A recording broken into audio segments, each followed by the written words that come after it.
بسم اللہ الرحمن الرحیم۔ السلام علیکم ناظرین، میں واسفہ شیرازی، پروگرام ہے فیصلہ آپ کا۔ آج بھی کچھ بڑا ہی دن ہے خبروں کے حساب سے دیکھا جائے، ہنگامہ خیزی آج بھی جاری ہے، اور آج صبح جو ہے وہ ایک دلچسپ اور عجیب جسے کہنا چاہیے صورتحال سپریم کورٹ میں دیکھنے کو ملی، جب الیکشن التوا کیس جو ہے اس کے اوپر معاملات چل رہے تھے اور بات چیت ہو رہی تھی کہ امین الدین صاحب جو جج صاحب ہیں انہوں نے معذرت کی اور انہوں نے ریفرنس دیا قاضی فائز عیسیٰ صاحب کے حوالے سے، جو کل انہوں نے ایک آرڈر کیا تھا کہ جب تک یہ سو موٹو کے اوپر یہ اختیار کے حوالے سے قانون سازی چل رہی ہے اس وقت تک یہ سماعت نہیں ہونی چاہیے، تو انہوں نے معذرت کر لی اور یہ بینچ ٹوٹ گیا۔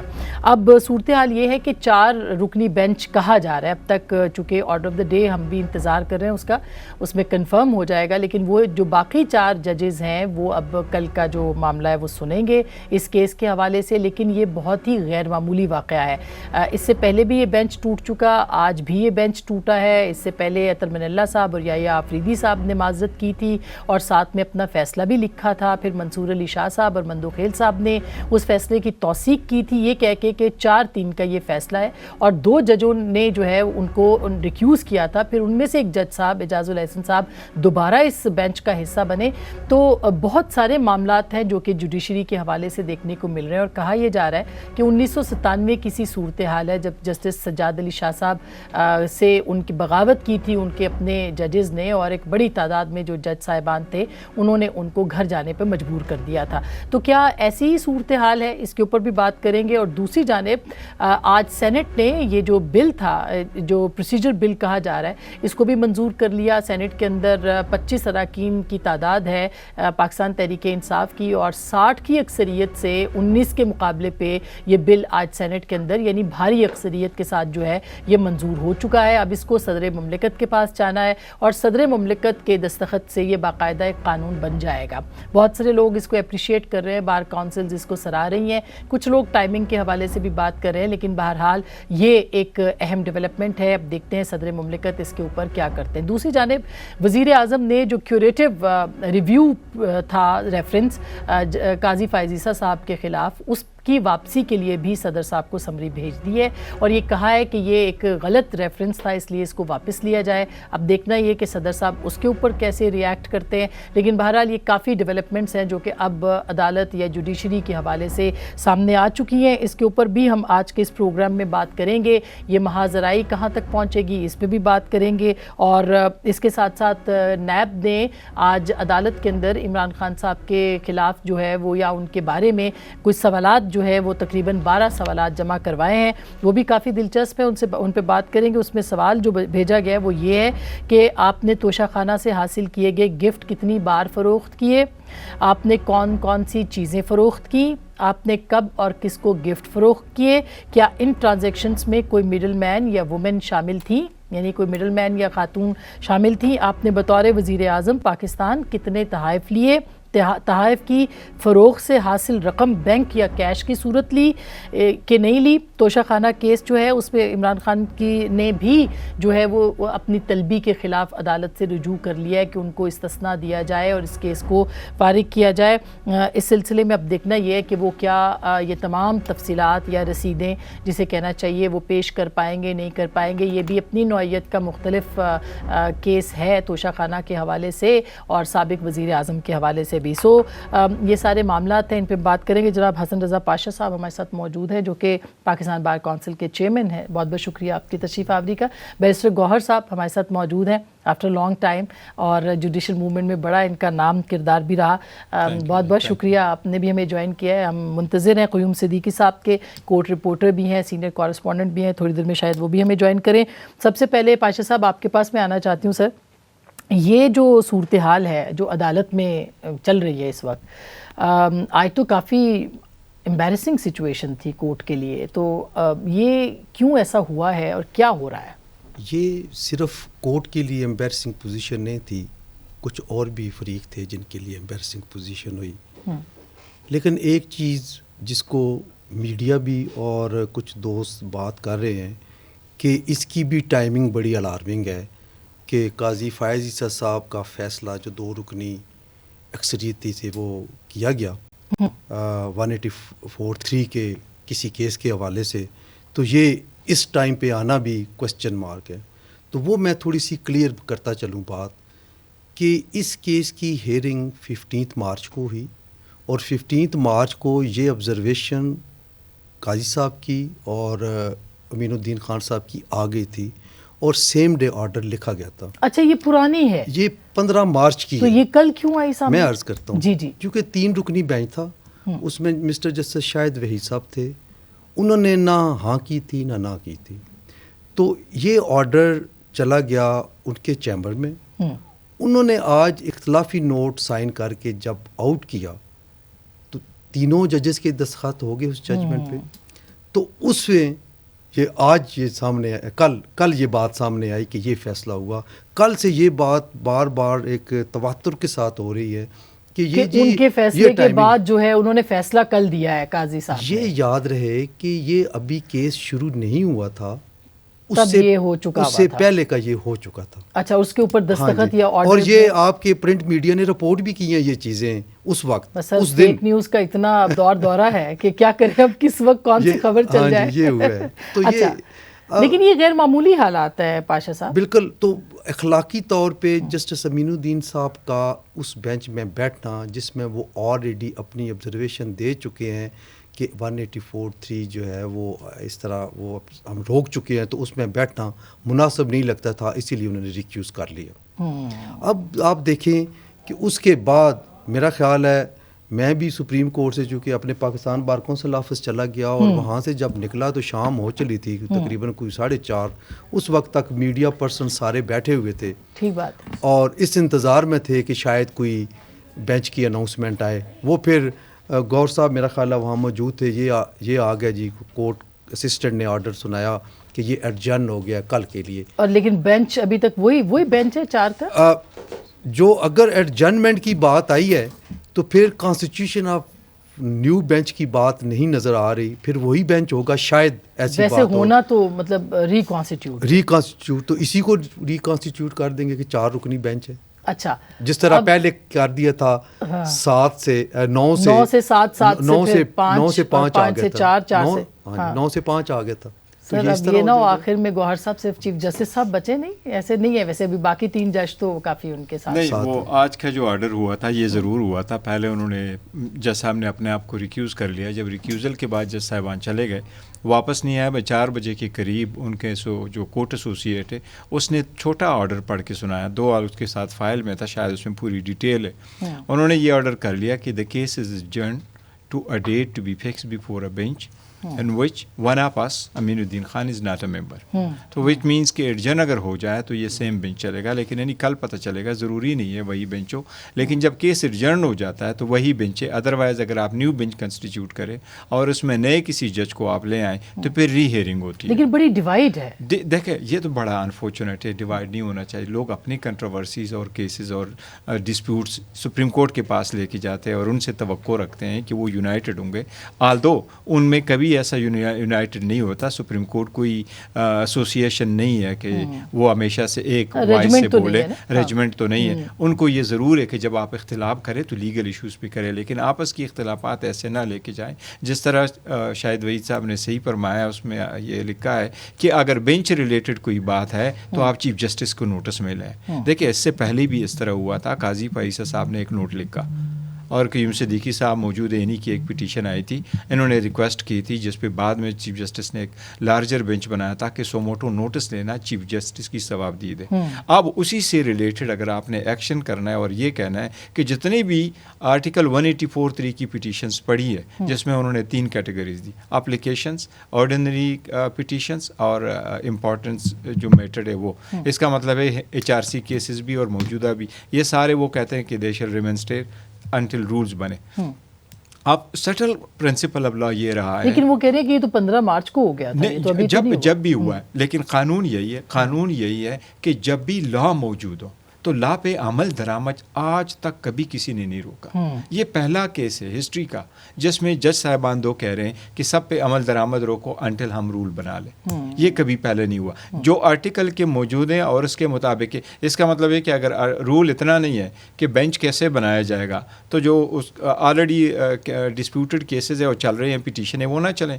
تو عمل درآمد تو ہونا چاہیے. یعنی جو پہلے سے رول موجود ہے اس کے اوپر جب تک وہ تبدیل نہیں ہوتا اس پہ عمل درآمد ہونا. دوسری بات ہے آئین بڑا کلیئر کہتا ہے کہ subject to law and constitution supreme court اپنے رولز آپ وضع کرے. اس میں ایک اٹیمپٹ ضرور کی تھی آصف سعید کوسا صاحب نے جب وہ چیف جسٹس سے بہت کم سو موٹو لیتے تھے. انہوں نے بڑی کوشش کی کہ فل کورٹ اس وقت کہہ رہے تھے کہ جی ری ہیئرنگ دے دے اگر کوئی بندہ افیکٹ ہو جاتا ہے. بھائی یہ بات نہیں تھی کہ چیف جسٹس کی بینچ کی ثواب دیدہ چلے جائے. ایک بات ضرور ہے کہ گزشتہ 4-5 مہینوں میں یا ایٹ لیسٹ سال میں جتنے بھی بینچز بنے کچھ ایسے سینئر ججز تھے جو خاص بینچز میں نہیں بیٹھے. جن کو اگنور کیا جاتا ہے. اگنور کیا. اب یہ ججز کا انٹرنل معاملہ ہے. چیف جسٹس کی ثوابدید ڈسکریشن ضرور ہے بٹ اپنا ڈسکریشن ایکسرسائز کرتے وقت پورے دنیا میں اس طرح ہوتا ہے کہ اگر چیف جسٹس بینچ کنسٹیٹیوٹ کرتا ہے تو وہ سبجیکٹ میٹر کو دیتا ہے. کرمنل ہے تو کرمنل ایکسپرٹیز کے جج بٹھائے, اگر کارپوریٹ اگر پولیٹیکل ہے تو پولیٹیکل وہ بنا لے. تو یہ ہوتا ہی رہتا ہے. پولیٹیکل ایکسپرٹ ہیں ان کو بٹھایا جائے. نہیں مگر صدیقی صاحب یہ بتائیے میں نے آپ سے شروع کرنا تھا آپ لیٹ ہو گئے. جسٹس اعجاز الاحسن صاحب کا, منیب اختر کا اور چیف جسٹس کا ہے گزشتہ 1 سال کے اندر پولیٹیکل لینڈسکیپ کو سمجھنے کا. مگر یہ اختیار بھی تو چیف جسٹس صاحب کا ہے نا کہ وہ کانسٹیٹیوٹ کرے, مطلب وہ اپنے اختیار سے تجاوز تو نہیں کرے. اس کا استعمال غلط ہونے پہ بات ہو سکتی ہے مگر اختیار تو ان کا ہی ہے. ویسے ایک چیز میں قطع کلامی معاف ایک بات میں کرنا چاہوں گا کہ اسپیسیفک کیسز کے لیے اسپیسیفک بینچز تشکیل نہیں ہونی چاہیے. مطلب مخصوص آپ ایک ہفتے کا روسٹر جاری کر دیں اور جو کیس آتے ہیں رینڈملی لگا لیں. مطلب کسی کا کیا انٹرسٹ ہے, کسی جج کا ایک کیس میں کیا انٹرسٹ ہو سکتا ہے. ججز سارے فل بینچ بنانے میں کیا پرابلم ہے؟ فل بینچ دیکھیں گزشتہ 25 سال کے اگر آپ ہسٹری اٹھائے کبھی فل بینچ نہیں بنا. مشرف کے ایمرجنسی کے لیے بنا, مشرف کے مارشل لا کے لیے بنا, انارو کے لیے بنا. جج کے اوپر کوئی الزام لگ جائے تو اس پہ صرف فل کورٹ بنتا, باقی تو 22 کروڑ کا ملک ہے, ان کا کوئی کانسٹیٹیوشنل ایشو مگر دیکھیے نا نہیں ہے جتنا کہ کسی ایک جج کی نوکری کا ایشو ہے. اعجاز الاحسن صاحب کا بتائیے کہ اعجاز الاحسن صاحب نے ریکیوز کیا پھر اس کے باوجود ان کو بینچ میں شامل کیا اسی طرح کے کیس کے اندر, یہ قیوم صاحب یہ کیسے ہوا؟ دیکھیں یہی مسٹری جو ہے, یہ راز جو ہے نا کہ یہ 3 جج صاحبان ہی کیوں لازم و ملزوم ہے, مخصوص جب بھی گوہر کی سیاسی جماعت کی وہ پیٹیشن آتی ہے تو اس میں تو گوہر صاحب اچھا وہ تو لائر ہے ویسے پہلی دفعہ آبجیکشن کر رہے ہیں ورنہ بالکل مانتا ہے کہ یس میری جماعت. یہ پاکستان کی بڑی ہماری بدقسمتی رہی ہے, ہم تو 2 ایگری نہیں کرتے, چاہے وہ کرکٹ میں, ہاکی میں, جدھر بھی جاتے ہیں, اسکول میں, کالج سے. لیکن یہ 3 جج صاحبان وہی ہے, اگر آپ ان کو اٹھا لیں, چیف جسٹس صاحب, منیب صاحب, اعجاز الاحسن صاحب, یہ وہی بینچ ہے جنہوں نے عمران خان صاحب کے خلاف جو نو کانفیڈنس ہے اس کے خلاف تو گئے دنوں کی بات ہے. اب نیا زمانہ آیا. قرار دینے والے بھی چیف جسٹس آف پاکستان ہی ہے نا. اچھا چلیے مجھے یہ بتائیے کہ جسٹس اعجاز الاحسن صاحب جو ہیں انہوں نے معذرت کی اور وہ دوبارہ حصہ بن گئے, یہ قیوم صاحب یہ کیسے, یہ پہلے آپ نے کبھی دیکھا اس طرح؟ دیکھیں 2 چیزیں ہیں نا. اگر تحریک انصاف کی جو پیٹیشن کا جو پریئر نمبر 2 ہے وہ ہے implementation of the previous order. اچھا, اور وہی آرڈر ہے جس میں وہ شامل نہیں ہوئے تھے. لیکن جو پریئر نمبر 1 ہے کہ وائڈ اب انیشو قرار دیا جائے الیکشن کمیشن کا جو 8 اکتوبر کو انتخابات کرانے کا حکم ہے, تو یہ ایک نیا مقدمہ سمجھ سکتے ہیں آپ کے, کیونکہ وہ والا کورٹ آرڈر تو شاید امپلیمنٹ ہو گیا تھا, پھر اس کے بعد یہ الیکشن کمیشن نے اپنا ایک اختیار استعمال کیا ہے 58 کے نیچے, جو کہ ایک نیا شاید کاز آف ایکشن ہے. تو اس انڈرسٹینڈنگ کے اوپر ہم یہ کہہ سکتے ہیں کہ وہ جو ہے ان کو اس بینچ میں شامل کر لیا گیا ہوگا. ہم تو یہی کہہ سکتے ہیں نا, کوئی اور الزام ہم نہیں عائد کر سکتے کہ کوئی شاید بہت ہی دلچسپی ہے. لیکن الٹیمیٹلی کیوں ہوتا ہے, کیونکہ یہ قانون کی باریکیاں ہیں, کیونکہ وہی معاملہ ہے ڈوگر صاحب کی وہ درخواست. اب یہ دیکھیں نا کہ ڈوگر صاحب کی وہ درخواست جس پہ الیکشن کا از خود نوٹس لیا, چیف الیکشن کمشنر کو بلوایا, اس درخواست میں سے وہ اس کے بطن میں سے وہ نکلا از خود نوٹس. اور وہ درخواست غائب ہو گئی. ہاں کہاں کیسے غائب ہو گئی؟ واپس لینے کی بنیاد پہ ڈسمس ہو گئی بھی ہے. تو لیکن یہ اتنا بڑا جس پہ جج صاحبان کہہ رہے ہیں یہ 3-4 کا آرڈر ہے. یہ میں پاشا صاحب سے پوچھ کے پہلے آپ جواب دینا چاہیں گے اس پہ. یہ جو کنٹروورسی کی بات کریں گے، دیکھیں ایک کیس تھا جس میں کہ وہ تبادلے کا کیس تھا، تقرری کا کیس تھا، اس میں سے وہ نکلتا ہے 2 جج صاحبان ریفر کرتے ہیں اور پھر چیف جسٹس از خود نوٹس. دیکھیں نہیں اس طرح نہیں ہے. اگر آپ اس کے سارے دیکھیں پیرامیٹرز دیکھیں، اس کے ٹائم لائن دیکھیں، اس میں 3 پٹیشنیں تھیں. ایک سو موٹو تھا، ایک اسلام آباد ہائی کورٹ کی پٹیشن تھی، دوسری سبتین کی اور یہ سپریم کورٹ، اور ایک سبتین صاحب وہ پی ٹی آئی اور ان کی پٹیشن آئی تھی. سب سے پہلی پٹیشن آئی تھی اسلام آباد ہائی کورٹ کی، اور جب اسلام آباد ہائی کورٹ کی پٹیشن بعد آئی تھی پھر آ گئی تھی پٹیشن سبتین صاحب کی بھی آئی تھی. اور اس کے بعد ججز صاحبان کو جب یہ ہوا تو انہوں نے ڈسکس کر لیا کہ ہم نہیں کہہ سکتے. And this is nothing unusual. اگر آپ دیکھیں قیوم صدیقی کو زیادہ پتہ کہ بیکاز یہ ہمیشہ وہاں ہوا کرتے تھے. جواد خواجہ صاحب ہمیشہ سے اپنے کورٹ میں ایسے ہی لکھا کرتے تھے، افتخار چودھری صاحب بھی ایسے ہی کرتے تھے، بلکہ اس پہ کئی مرتبہ لوگوں نے اعتراض کیا. اس نے کہا ہمارے سامنے اگر کوئی بھی ایشو لایا جائے تو میں آرڈر تو نہیں پاس کرتا، میں فقط چیف جسٹس کو ریکمنڈیشن کے لیے بھیجتا ہوں. ابھی بھی جج صاحبان یوں ہی کرتے ہیں کہ بینچ بنانا وہ لارجر تو کہتے ہیں ہم ریکمنڈ کر دیتے، ثوابدید چیف جسٹس صاحب کی ہے. اگر سو موٹو نہ بھی ہوتا، سو موٹو نہ بھی وہ لے لیتے تو پٹیشنیں تو 2 پڑی تھیں. اب پٹیشن میں ایک جج صاحب نے اس وقت کہا تھا کہ جی اس میں یہ بھی کنسیڈر ہونا چاہیے کہ اسمبلی کیوں ڈیزالو ہوئی ہے. اب سپریم کورٹ میں اگر میں پٹیشنر ہوں اور میرا گریوینس ہے اور میری کوشچنز آنسر ہونے اور میرے ڈسپیوٹس کا ریزولوشن سپریم کورٹ نے ڈھونڈنا ہے تو وہ کوشچن ریزالو ہوں گے جو میں نے فریم کیا. بالکل صحیح ہے. ابھی کوئی ممبر یہاں تک کوئی اعتراض نہیں ہے دونوں صوبوں میں، لیکن ایم پی اے موجود 184 کے نیچے گوہر صاحب کہیں کوئی یہ قدغن ہے کہ نیا کوشچن آف لا فریم نہیں ہو سکتا یا اس کے اندر ایڈیشن نہیں ہو سکتی. اگر نہیں ہو سکتی ہے تو چیف جسٹس پاکستان نے یہی کہا تھا نا کہ آپ اس سوال کو شامل کر لیں گے. پھر وہ جج صاحب لکھ کے کہتے ہیں کہ جو آرڈر عدالت میں ڈکٹیٹ کروایا وہ میرا کہنے کا مطلب یہ ہے کہ 100 سے زیادہ ایم پی اے کے پی کے 300 سے زیادہ ایم پی اے ہیں پنجاب کے، ان میں سے کسی ایک نے بھی درخواست نہیں دی، اپوزیشن کے جو ممبر تھے حکومت کے حصے نہیں تھے، انہوں نے ایک نے بھی درخواست نہیں دی کہ ایک اسمبلی آپ ریسٹور چلے. یہ ہو گیا، مگر اس کے باوجود پاشا صاحب پھر بینچ بنتا ہے. چلے ہم نے کہا خود ان کا اختیار تھا لے لیا، اس بینچ میں پھر وہی مخصوص ججز جن پہ اعتراض ہو رہا ہے تو تب تو چیف جسٹس صاحب کو فل بینچ بنانا چاہیے تھا اتنے بڑے کیس کے اوپر. کاسٹ آف ریپیٹیشن ایک بات کروں گا کہ ایک ہمارے دوست ہیں کراچی کے وکیل ہیں سپریم کورٹ کے، انہوں نے ریسرچ کی اور وہ اس طرح کی کہ ایک معزز جج صاحب کا نام لے کے انہوں نے کہا کہ 73 کیسز کانسٹیٹیوشنل امپورٹنٹ میٹرز وہ جو بینچ تشکیل ہوئے ان کا وہ حصہ تھے. اور ایک ان سے سینئر ایک جج ہیں جو کہ 3 کیسز میں صرف پیش ہوئے. اب ڈفرینس دیکھ لیں، 73 کہاں اور 3 کہاں. یہ چیزیں نہیں ہونی چاہیے. میں پہلے عرض کر چکا ہوں کہ اسپیسیفک کیسز کے لیے بینچز کی تشکیل نہیں ہونی چاہیے. بینچز آپ تشکیل دے دیں، 2 رکنی 3 رکنی 5 رکنی جو بھی ہے، اور کیسز رینڈملی وہاں پہ فکس ہوں. اب مجھے بتائیں، یہاں پہ ہم نے یہ بھی دیکھا ہے کہ جنہوں نے ساری زندگی کرمنل کیس نہیں کیا، 13 20 65 ناجائز اسلحے والا سب سے چھوٹا کیس ہے، وہ مرڈر کیسز کا فیصلہ کر رہے ہیں. وہاں پہ پہنچ کے اللہ تعالیٰ ان کو ویژن اتنا دے دیتا ہے کہ وہ فیصلے کر رہے ہوتے ہیں. تو یہ بات نہیں ہے کہ یہ کیس اتنے کو ٹیکنیکل ہیں کہ جو سپریم کورٹ میں پہنچے ہوئے ہیں اور وہ معزز جج صاحبان فیصلہ نہیں کر سکتے. یہ تو کوئی یہ اور سینئر موسٹ ججز کا سوال ہے. اور روایت کیا ہے، روایت کیا ہے یہاں کی. آپ دیکھیں کہ ہز لارڈشپ مسٹر جسٹس عمر عطاب بندیال صاحب جب سینئر پیونی جج تھے، کون سا ایسا کیس ہے جس میں جو کانسٹیٹیوشنل اہم نوعیت کا کیس ہو جس بینچ کا وہ حصہ نہ ہو ایز سینئر پیونی جج. تو یہ روایات ان کو یہی زیادہ امپورٹنٹ ہے. میں اس پہ یہی نہیں، جتنے ماضی کے امپورٹنٹ خود نوٹس تھے وہ بھی سارے بینچ 4 کو منتقل کر دیے گئے تھے. اچھا، اب یہ میں آپ کا جواب لوں گی مگر بریک لینی ہے، اور یہ سارے آپ لکھ لیں کہ مجھے نہ بھی یاد رہے تو آپ بتائیے گا کہ یہ سارے سوال ہیں کیونکہ جواب آپ نے دینا. آپ نے جو ہے وہ صرف گوہر کو بلایا. نہیں، آپ سے تو آپ نے تو خود ہی بول لیا، آپ اتنے لیٹ آئے ہیں. میں چھوٹی سی بریک لے رہی ہوں، بریک کے بعد میں پھر بات کرتی ہوں. ہمارے ساتھ رہیے گا. اور میں نے آپ کو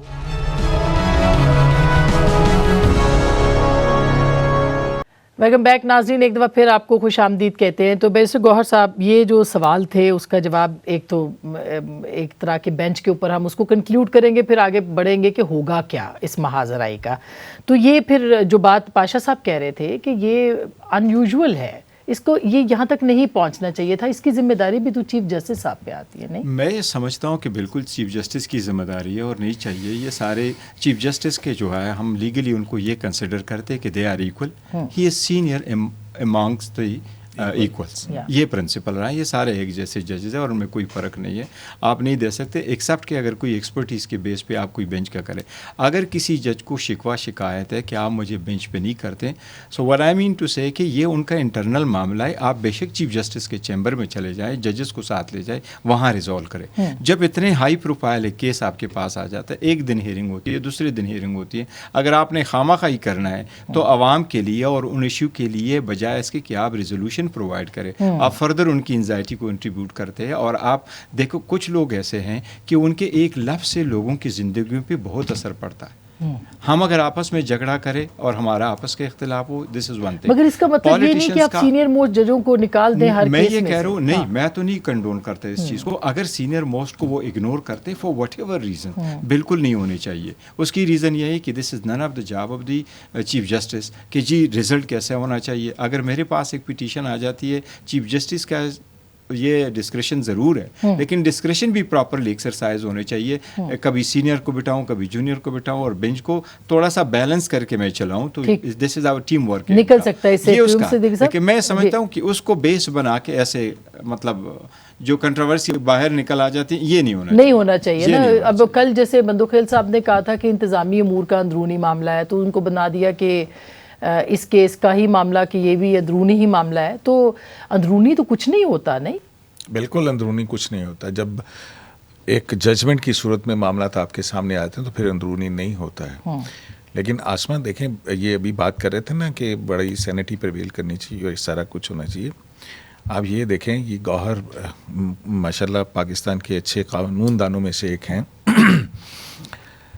جب جسٹس قاضی فائز عیسیٰ کے کیس کا ریویو لکھا گیا، آپ کو پتہ ہے میرا خیال شاید دنیا کا وہ واحد عجوبہ ریویو ہے جو چیف جسٹس پاکستان موجودہ جسٹس عمر عطا بندیال نے 80-90 پیجز کا لکھا.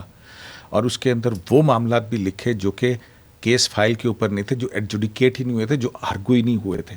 کبھی آپ نے دیکھا ہے ان سے پوچھے کہ 80 پیج کا آپ نے ڈسمس آرڈر ہو کسی ریویو کا، ٹھیک ہے. پھر اس کے بعد اس کے اندر ہی جسٹس منیب اختر جو ہیں وہ جب کس قسم کی گفتگو اپنی اس کے اندر فاضل جج صاحبان کے حوالے سے ایک دوسرے کے استعمال کرتے ہیں، ٹھیک ہے.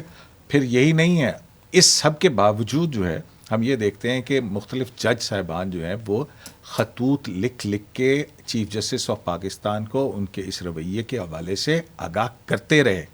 اب پھر اس کے بعد آپ یہ دیکھیے کہ جو 1980 کے جو سپریم کورٹ کے رولز ہیں، بینچ کی تشکیل، مقدمات کی فکسیشن کا اختیار ہے، اس کے اوپر 1.5 سال پہلے جسٹس منیب اختر اور جسٹس منصور علی شاہ نے ایک پالیسی مرتب کی تھی کہ مقدمات کس ترتیب سے لگیں گے، یعنی کیس فکسیشن کی پالیسی کیا ہوگی.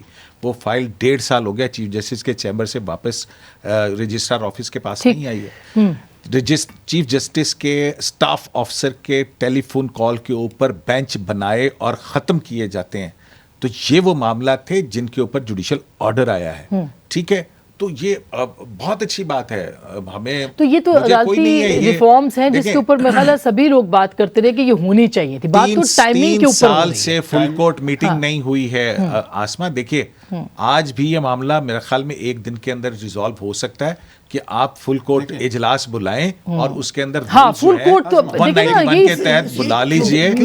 آپ کو کسی نے روکا ہوا ہے؟ آخر ایسا کون سا خوف ہے کہ چیف جسٹس آف پاکستان تمام ججوں کے درمیان میں خود نہیں بیٹھنا چاہتے؟ یہ فل کورٹ کا مسئلہ تو ایک وہ بھی ایک عجیب سی بات بن گئی ہے. یعنی یہ سوال بار بار ہم پوچھتے ہیں کہ فل کورٹ کیوں نہیں بن رہا. آپ نے خیر بتا بھی دیا تھا شروع میں تھوڑا سا، لیکن اب ہوگا کیا؟ اس مہاجرائی کا کیا انجام؟ اس مہاجرائی کا صرف ایک ہی حل ہے ابھی بھی، اور میں تو یہ کہتا ہوں کہ آج اللہ تعالیٰ نے ایک موقع اور فراہم کیا تھا جب امین الدین خان صاحب نے ریکیوز کیا کہ آج ہی فل بینچ بنا دیتے، کم از کم کچھ تو کرٹیل ہو جاتا نا کام. دیکھیں آج ہم یہاں بیٹھے، صرف یہاں پہ نہیں، آپ مختلف چینلز پہ جائیں یہی بات ہو رہی ہے کہ کیا بنے گا. اب پورے پاکستان میں یہی بات ہو رہی ہے یہ ججز کیوں ناگزیر ہیں اور یہ کیوں نہیں ناگزیر. دیکھیں اس طرح بات نہیں ہے. اور ایک اور بات اسی حوالے سے میں کروں گا, شاید مسئلہ ہی ختم ہو جائے کہ اگر دونوں فریق اس بات پہ ایگری ہو جائیں کہ فل بینچ ہونا چاہیے اور وہ ریکویسٹ کریں. ابھی میں افطاری سے پہلے ایک چینل پہ گوہر بھائی کو سن رہا تھا, یہ فرما رہے تھے کہ بالکل لارجر بینچ بھی بن جائے اور فل بینچ بھی بن جائے, ہمیں کوئی اعتراض نہیں ہے. سچ نیوز پہ ان کو میں نے سنا. اور اگر یہ واقعی کوئی چینج آئی ہے پی ٹی آئی کے ایٹیچیوڈ میں, دس از ویری پازیٹیو. اور اس کو لے کے اگر کل یہ پیش ہو کے کہہ دیں اور دوسرا فریق جو حکومتی فریق ہے وہ یہ کہہ دے کہ ٹھیک ہے جی یہ بھی تیار ہے, ہم بھی تیار ہیں, فل بینچ بنا لیں, تو میرا خیال یہ ہے کہ یہ اور زیادہ آسانی. میں نے سنا ہے آج خان صاحب کی جو اسٹیٹمنٹ ہے یا پی ٹی آئی کی لیڈرشپ نے کہا ہے, یہ ضرور ہم نے کہا ہے کہ ہمیں کوئی اعتراض نہیں چیف جسٹس یہ بینچ میں رکھ کے چیف جسٹس صاحب لارجر بینچ بنائے, چیف جسٹس صاحب فل کورٹ بنائے. اگر وہ خود بناتے ہیں ہماری استدعا اور وہ نہیں بنائیں, ہماری استدعا نہیں. دیکھیے نا گوہر صاحب مسئلہ تو یہ ہے کہ وہ تو نہیں بنائیں گے, تو خان صاحب نے تو کہہ دیا اس کی ریزن ہے. دیکھیں نا وہ نہیں بناتے کہ ججز کا کیا کنسپٹ یہ ہے کہ ججز کوچ کر رہے ہیں دوسری پارٹی کے لیے کہ لارجر بینچ بنائیں. نہیں, جو اتنے آرڈر بیچ میں آئے انہوں نے یہ ذکر کیا ہے کہ جی آپ فل کورٹ کیوں نہیں بنا رہے. فل کورٹ کا تو جھگڑا نہیں ہے ججز کا.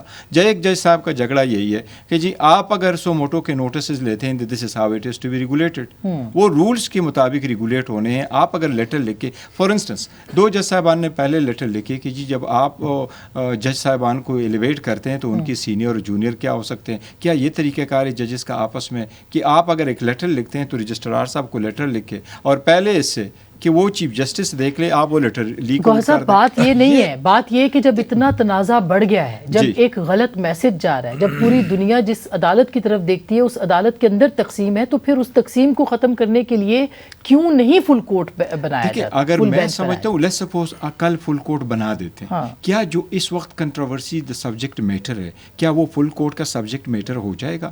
کل اگر فل کورٹ بھیج جاتا ہے تو فل کورٹ نے دیکھنا ہے یہ کون سے کوسچنز ہیں اور کون سا ڈسپیوٹ ہے. ان کو کہا جائے گا کہ یہ 10 کوسچنز ہیں آپ کے سامنے اور ایک کوسچن اس میں سے let's assume there is no judgement, وہ ڈسمس ہو چکی ہے پہلی پٹیشن. اب نئی پٹیشن آ گئی اور اس میں یہ کہا جاتا ہے کہ جی آپ دیکھ لیں 90 ڈیز میں الیکشن ہونے کے نہیں ہونے ہیں, تو یہ ڈیٹ کس نے دینی ہے اور یہ جو آرڈر کیا الیکشن کمیشن نے کیا اس کے پاس اختیار ہے. باقی ممالک میں بھی تو ایسا ہوتا رہا ہے. وہ فل کورٹ کرے گا. کیا فل کورٹ اس بات کا تصفیہ کرے گا کہ جج صاحبان اس بینچ میں شامل ہو یا نہ ہو؟ اور جو فل کورٹ کم از کم جو بھی فیصلہ دے گا اس کو لیجٹمیسی ہوگی نا, اس کی کریڈیبلٹی ہوگی. نہیں, ابھی تو کریڈیبلٹی کے اوپر سوال اٹھایا جا رہا ہے. تو میں کہہ رہا ہوں پٹیشن کی تصفیہ کے تو الگ بات ہے. وہ تو اگر فل کورٹ فیصلہ دے دے ایک کوسچن سے, اگر کل کا وہ جو بینچ ہے وہ فیصلہ کرے تو لوگ اس کو کل تو 4 کا پھر ہوگا.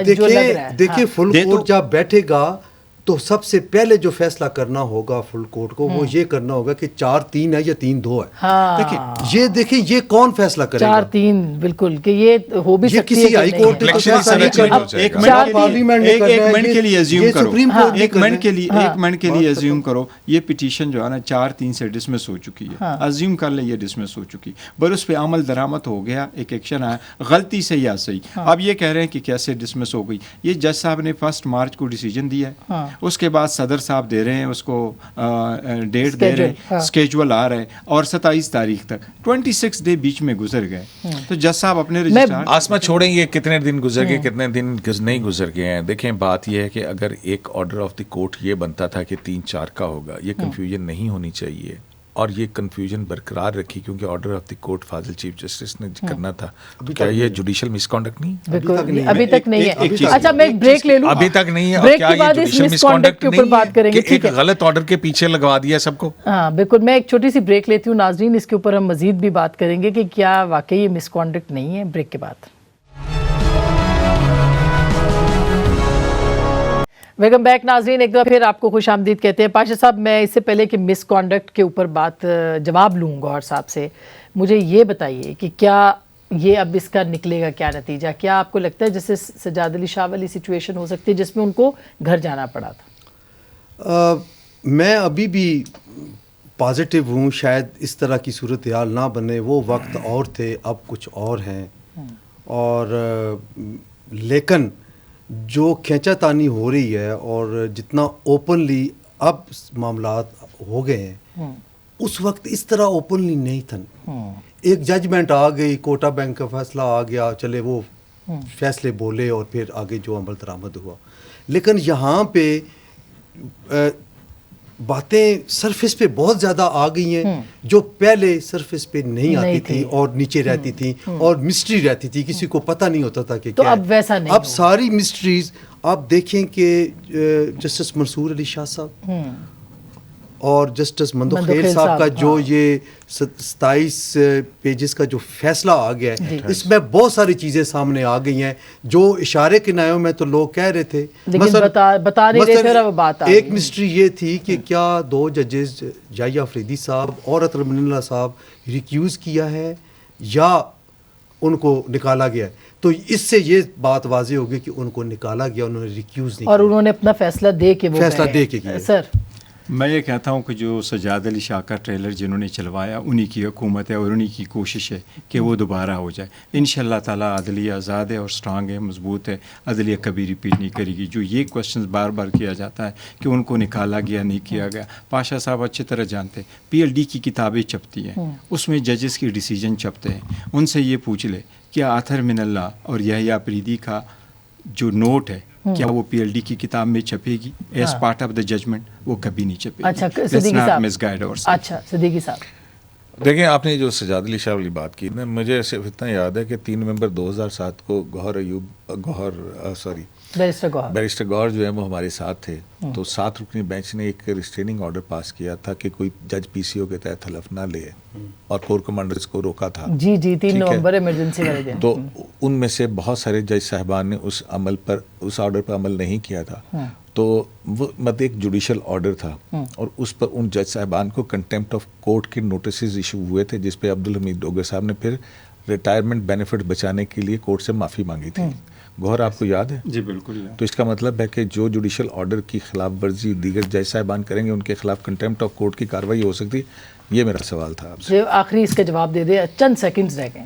جو بھی جوڈیشل آرڈر کی خلاف ورزی کرے گا کسی کو مبررانی, سب کے خلاف کارروائی ہونی چاہیے. پر میرے ذہن میں یہ بات ضرور بتاؤں کہ قیوم صدیقی صاحب نے کوئی پوائنٹ آؤٹ نہیں کیا کون سا جوڈیشل آرڈر ہے جس کی خلاف ورزی ہوئی ہے. وہ تو ایکسٹرا کنسٹیٹیوشنل ایکشن تھا. میں کسی کی طرف اشارہ نہیں کر رہا. وہ جو بات نکلوانی تھی وہ نکلوا یہ کورٹ آف یہ کنٹیمپٹ ہو سکتی ہے. بہرحال جی میں تو اس پہ صرف سننا چاہتی تھی, زیادہ میں بات نہیں کرنا چاہتی, لیکن محاذرائی جہاں تک پہنچ گئی ہے اس سے ادارے کو تو نقصان ہے ہی, پاکستان کے عوام کا بھی بہت نقصان ہے. گفتگو آپ نے سنی, فیصلہ آپ کا.